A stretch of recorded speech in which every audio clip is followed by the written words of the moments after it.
नमस्कार दोस्तों, मेरी आज की इस कहानी का नाम है आराम। अरे बहू, ये क्या कर रही हो? अभी तो लल्ला खाली 20 दिन का ही हुआ है और तुम अभी से कपड़े धोने चल पड़ी। माँ जी, पिछली बार तो 20 दिन होते ही मैं काम करने लगी थी, तो इस बार भी कर लूंगी। नहीं नहीं बहू, अभी तेरा शरीर कच्चा है। आस पड़ोस में कोई देखेगा तो क्या बोलेगा कि सास इतनी बुरी है कि लल्ला होने पे भी बहू 1 महीना आराम करने नहीं दिया।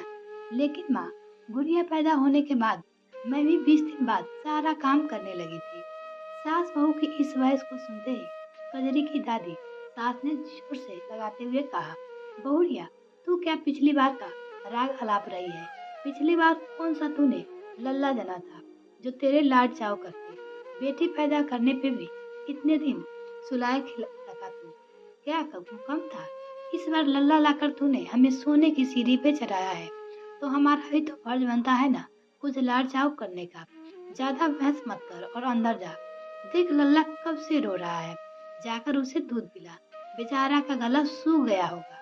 तभी कजरी को कमरे से बाहर देखकर 2 साल की गुड़िया आंख मलते हुए से चिपट गई और मम्मी मम्मी दूध पीना है। हाँ मेरी गुड़िया, अभी लाती हूँ तेरे लिए दूध, कहकर कजरी अपनी बिटिया को प्यार से पुचकारने लगी। तभी दादी सास फिर सड़क सड़क पर बोली, तुझे क्या लगता है हम तेरी बेटी को खाना पीना नहीं खिलाते? सारा दिन तेरी सास इसके पीछे पीछे घूमती रहती है। इसे तेरी सास दूध पिला देगी। तू जाकर लल्ला के पास। कजरी भारी कदमों से अंदर जाकर अपने बेटे को दूध पिलाने लगी, लेकिन उसका मन बहुत बेचैन था। रह रह कर उसे वो दिन आ रहे थे जब उसने पहली बार ही बेटी को जन्म दिया था। घर में कोई खुशी मनाई नहीं गई और दादी सासू ने तो पूरे 10 दिन तक उसी बच्चे का मुंह भी नहीं देखा था। कजरी को खाना पीना भी साधारण ही दिया जाता था। हाँ, कजरी की सास कभी कभी दादी सास से छिपाकर दाल में 2 चम्मच घी डालकर दे देती थी, कभी सूंठ के लड्डू खिला देती थी। कजरी के हाथ पैर में दर्द रहता था, लेकिन मालिश वाली भी नहीं आती थी। प्रवेश के 20 दिन बाद ही दादी सास ने कहा दिया कि बस बहुत हो गया आराम, अब बहुरिया से कह दो कि अपना चौका चूल्हा संभाले।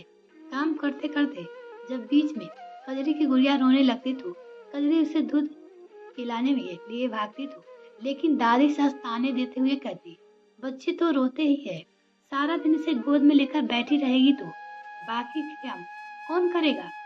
लेकिन इस बार लल्ला पैदा होने पे घर में उत्सव का माहौल था। दादी सास ने ही सबसे पहले लल्ला को अपनी गोद में लिया था। देसी घी के लड्डू भी बनाकर दिए गए थे और कजरी और लल्ला के मालिश के लिए एक दाई आती थी। लल्ला के रोने की आवाज सुनते ही सब कहने लगते कि क्या हुआ लल्ला को? भूख लगी है क्या? कहीं तबीयत तो ना बिगड़ गई?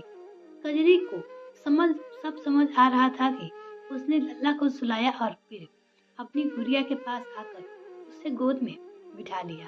कजरी की गोद में गुड़िया को देखते ही दादी सास ने आंख निकालते हुए कहा, बहुरिया, तुझे कहा था ना कि अभी तेरा शरीर कच्चा है।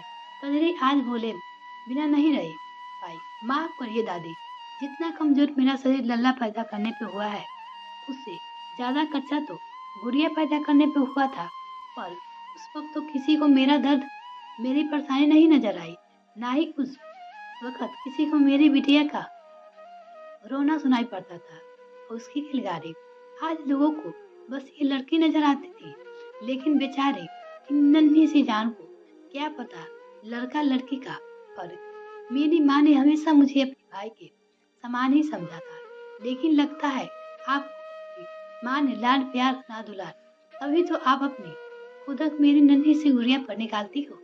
दादी सास, सारे बच्चे एक जैसे ही पैदा होते हैं, फिर चाहे लड़का हो या लड़की, दर्द भी बराबर होता है और खुशी भी।